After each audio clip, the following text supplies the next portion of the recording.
good late morning, everyone. Welcome to another episode of Spilling Tea. I'm your host, Tiffany Daniels. We're going back to that horrible world known as the JRC, but before we do the usual disclaimers, I do want you all to know I'm not under a rock. I am seeing the whole Britney Spears, Sam, whatever the hell his name is, thing going on. Also seeing a lot of horrific ableism going on. And individuals thinking they get to be armchair psychologists diagnosing poor Miss Brittany with no medical information. Yeah, that.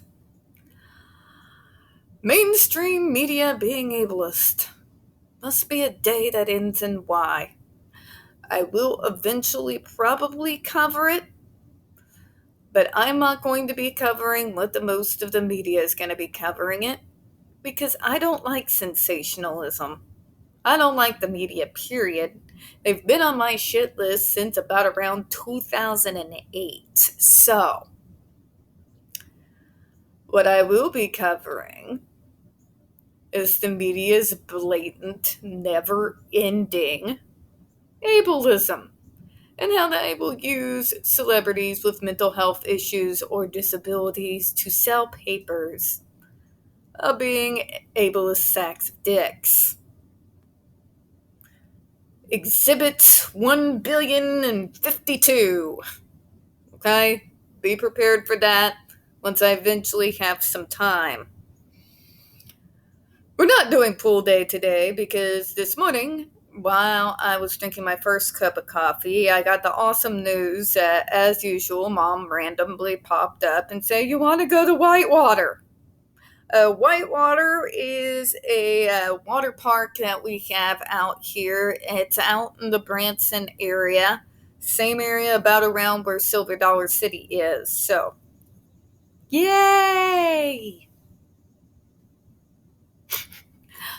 Now, tonight we are going to be having our open chat, and you're going to hear me rant. So just, prepare for that. I'm sorry for talking over my people.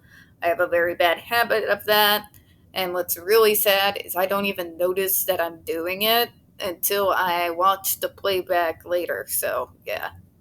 Sorry, folks. All right, we are starting a new document. This is interviews that's going to include Dr. Freda Brown, as well as Dina A. Tranello, and an interview of 4 different mothers. If you can see the article here, it says The Path to Aversive Interventions for Mothers' Perceptions. I'm getting real close to the computer where you can see my ugly mug without makeup because I'm just too lazy, and I decided today is my day of playing Donkey Kong Kingdom after this and doing a whole bunch of nothing so that I can actually see the words, because as you can see, it's a little bit tiny. My glasses, more's to pity, are not magnifying glasses. So let's get started, shall we? We'll start with the disclaimers, of course. In the description box, you're going to find a link to the article that the Judge Rotenberg Educational Center doesn't want you to read. It's written by NeuroClastic, a small non-for-profit started by autistics for autistics, wherein they interviewed and surveyed over 900 ABA professionals in regards to the JRC's so-called behavior modification program. Matter of fact, the JRC doesn't want you to read this article so much, they have threatened NeuroClastic with a defamation lawsuit if they did not remove it from the website. NeuroClastic has refused, so folks, you know the drill. Please read the article and share it on all your social media. Also included in there is NeuroClastic's public statement regards to the defamation lawsuit threat, as well as a link to their GoFundMe. We are crowdfunding in case the JRC actually sees through with their threat. Also included in there, the Ozarks' first article in regards to Agape boarding school, now known as Stone for Help boarding school situation.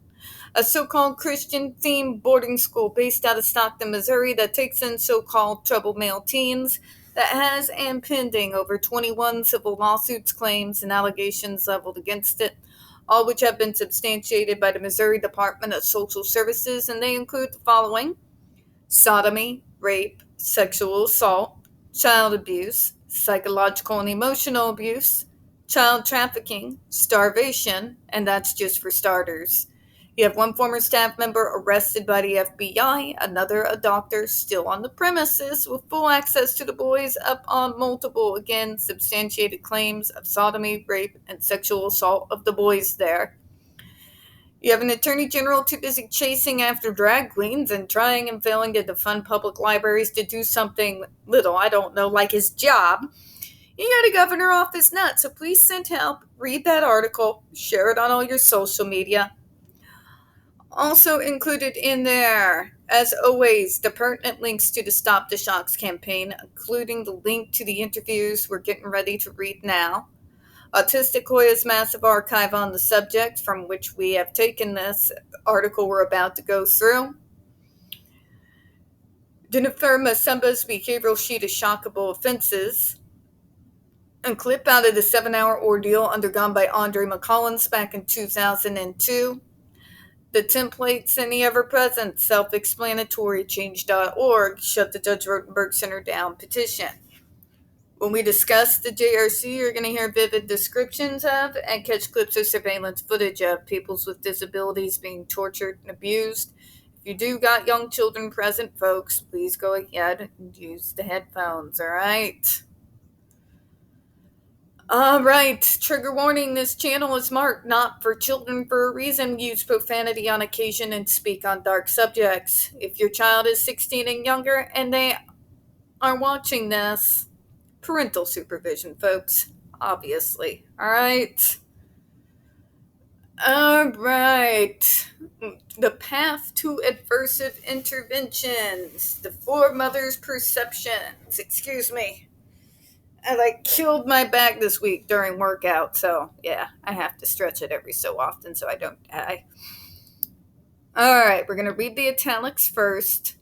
An interview was conducted with each four mothers to gain an understanding of their perceptions of the educational and behavioral history of their children leading up to placement in a residential facility that used aversive interventions, including contingent skin shock.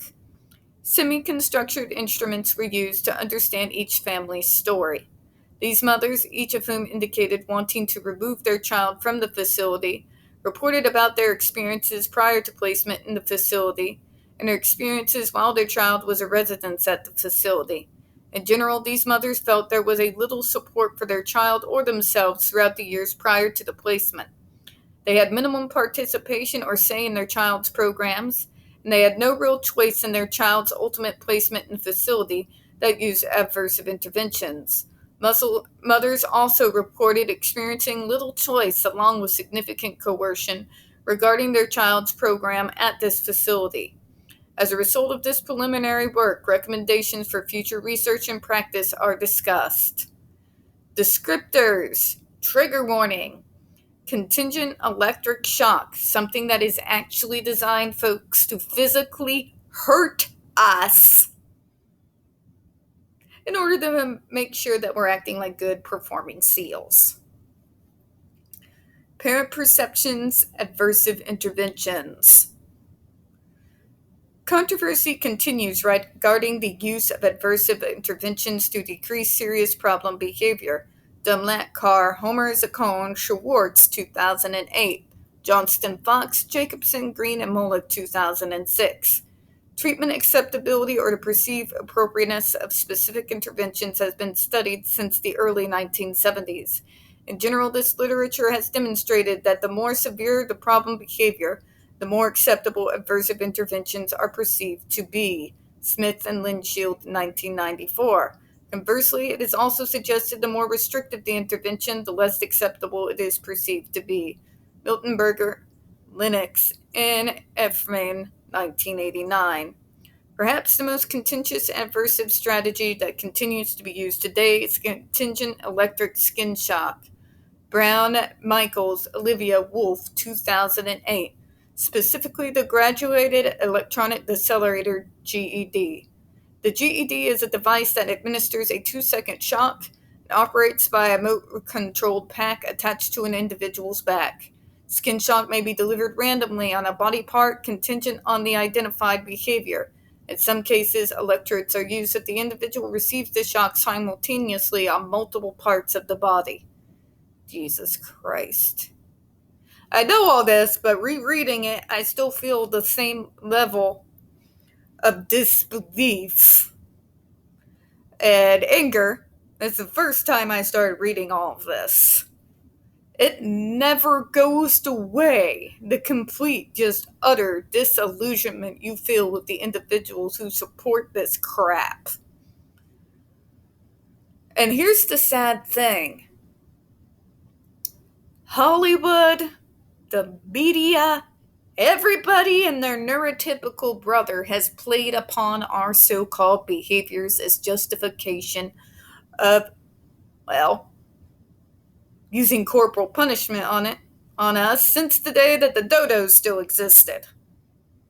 Doesn't make it right or ethical, or there's no excuse for punishing us for things we don't have control over. That's the whole point. If we don't have control over it, what makes you think that corporal punishment is somehow going to give us back control over something? It's not how any of this works. The logic doesn't work. Well, now you'll know it's bad. I knew it was bad before, Karen. What part of I'm not controlling this is difficult for you so-called professionals to grasp here? It means you can beat me all day long and say now you learned your lesson. When that urge comes and I'm triggered, guess what you think? Guess what's going to happen? I'm going to act according to my neurology. That's why it's important to treat the triggers as opposed to punishing the consequences that come from those triggers. Logic, folks. Learn it. Love it. Make it a part of your life for the love of God. But moving on. Sorry. That is Trinello and Gell 2010. Regardless of one's opinion about the appropriateness of the aversive interventions, it is commonly accepted that the use of aversive interventions is a last resort. For example, Cooper, Herring, and Hubert, 2007, suggest that punishment-based interventions involving the contingent application of aversive stimulation be treated as default technologies. That is to be used when all other methods have failed. So when all else fails, let's try abuse. Here is what makes me so insane, even with some of the more modern folks like Dr. Freda. It's their absolute insistence that everything else has been tried, when it hasn't. Because the triggers were never uncovered and dealt with.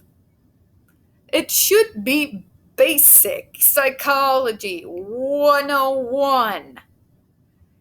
If you do not deal with the triggers that are causing the behavior, no amount of punishment is going to actually stop the behavior forever. Okay? As I said, you can beat me all day over having a behavior that comes from my neurology. But since we are leaving the trigger completely untreated, that means it's going to happen again and again and again. And it's going to just keep on happening until the trigger is dealt with or we're dead. I hate to go dark on you there, but you can't just continue to try to treat the consequences that comes from the behavior having being triggered. Okay? God, why is this not common knowledge? You can't stop a problem behavior for good if you're not doing anything to uncover what's causing that behavior. The idea of, well, everything else has failed, so we just got to go to the abuse. Seriously? Seriously? I got a radical idea. Find out the trigger. Work on the trigger. The behavior may not completely go away, but at least be brought down to a baseline so that we're able to function. I don't understand how even early early 2000s, late 90s, this did not occur to people. I know logical thinking, things that used to be common sense are no longer common, but by God, someone stop the world, I want to get off. Yes, I'm aware of the double entendre there. I don't care. Two things can be true at once, folks. Moving on. Sorry, that just always triggers me. Always. Always. Everything else has failed. Let's go to the abuse.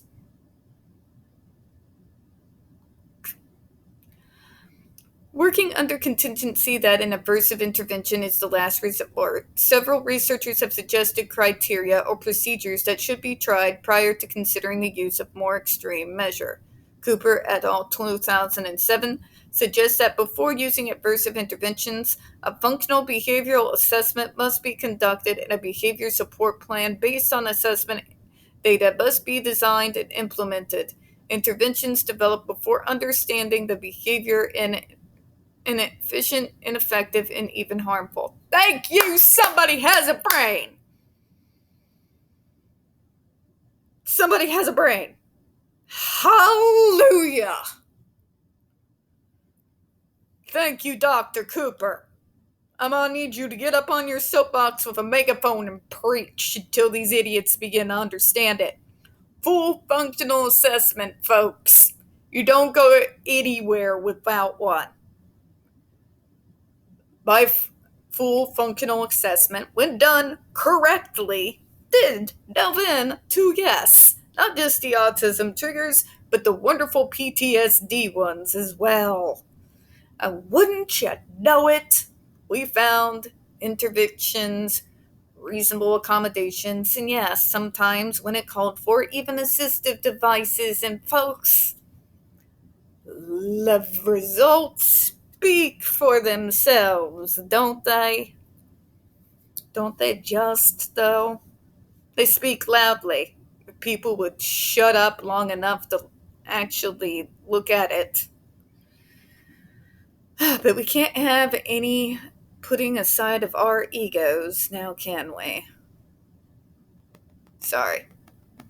Alberto Troutman, 2009, proposed that prior to the consideration of the use of aversive interventions, there should be documented failure of non-aversive procedures and written consent of the student's parents or guardians. In other words, what they're saying is, prove to us that everything else has failed. We don't want you to just sit there and tell us, but everything else has failed. We want to know what has failed, because there may be something that you haven't tried yet. And folks, as a person who's worked in this official capacity for my state, allow me to tell you, there is a lot that parents haven't tried. Not through any fault of theirs, but simply because the lack of knowledge of what is out there, interventions and otherwise, is massive. Massive. These parents rely very strongly on their local doctors and their school systems. Okay? More often than not, these doctors who are supposed to be specialists in this, I know because I had to educate my own doctor on multiple occasions. Okay, let's put it this way, every single psychologist I have switched to over the last 2 to 3 decades. Insane, isn't it? These parents rely on these individuals as their source for resources and information. And when even they don't have all the information and don't have all the other programs that have come along in the last 20 to 30 years, more often than not, we're going to find out that no, everything has not been tried yet. Part of being a part of the major initiative in the early 2000s in my state to streamline out the person-centered planning, and how many families that we began with the help of their circle of support to implement person-centered planning, you find out quickly how many triggers have gone undealt with. Most of these individuals are encouraged ABA, right? ABA behavioral. And I can tell you from a professional opinion, from what I've seen as I have seen it implemented, that the triggers are not dealt with. The person is taught how to ignore the triggers. Let me say it again. The triggers are not dealt with. We are taught rather how to ignore them. A major push right now, particularly from they call themselves educational psychologists, is how to desensitize us, in particular to sensory triggers. Here's the truth, there is no desensitization. This is something I used to push too before I knew better and began to realize and began to research and began to realize that even in my own life, I wasn't actually desensitized. I was still suffering. I was simply suffering in silence when it's not necessary. Okay? Now tell me, what goes on when you suffer in silence for too long? Yeah. Yeah. So finding out exactly what has actually been tried, as opposed to just agreeing and assuming they've tried everything, 10,000%, folks, 10,000%. Let's move on here, shall we?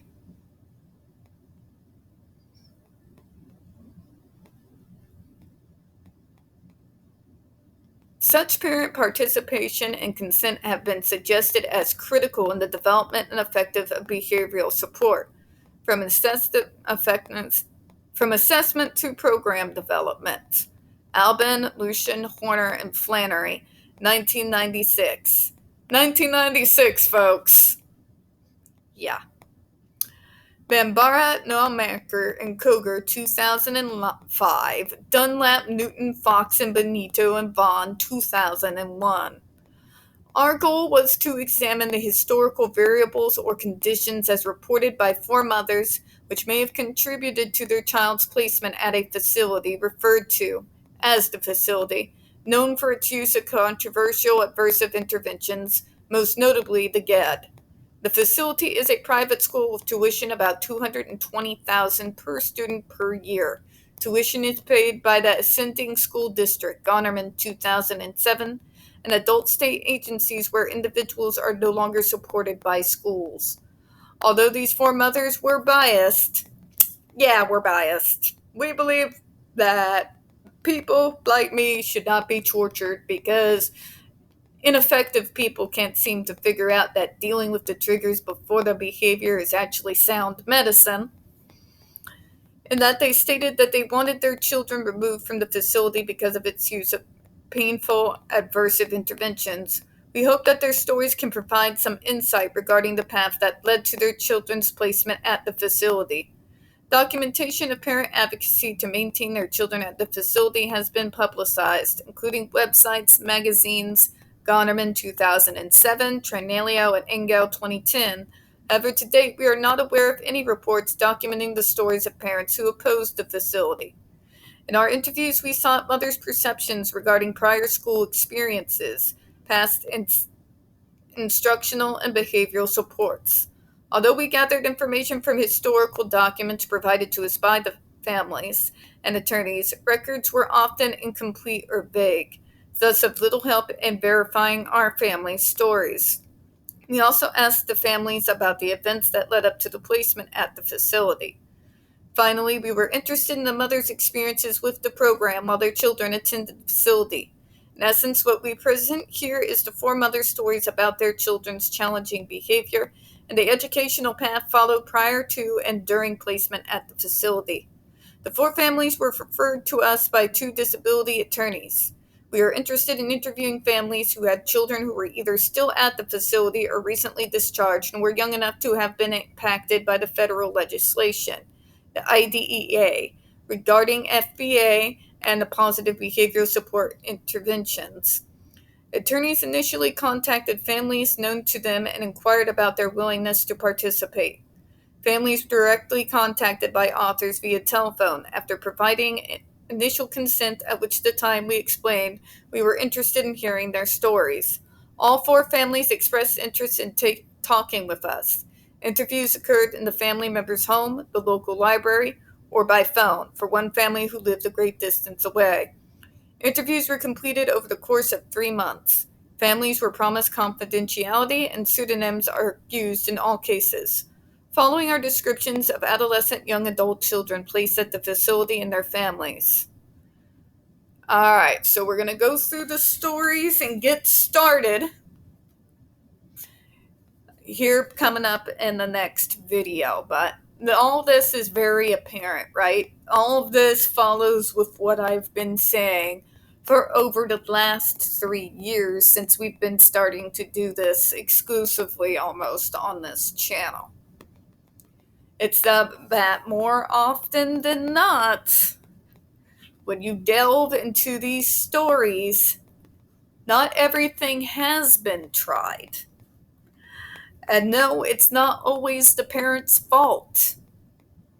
There is an education gap that is massive. The families are not being given all the tools. And I can sit there and demonize the medical model all day and be justified in it. But that being said, some of these doctors out here, particularly in places like Missouri, you have some places, Springfield, Kansas City, St. Louis, they're a little bit more knowledgeable. But when you get to the more rural areas and these local schools that live on shoestring skeleton budgets, they themselves are limited in resources and in education as to what else is out there.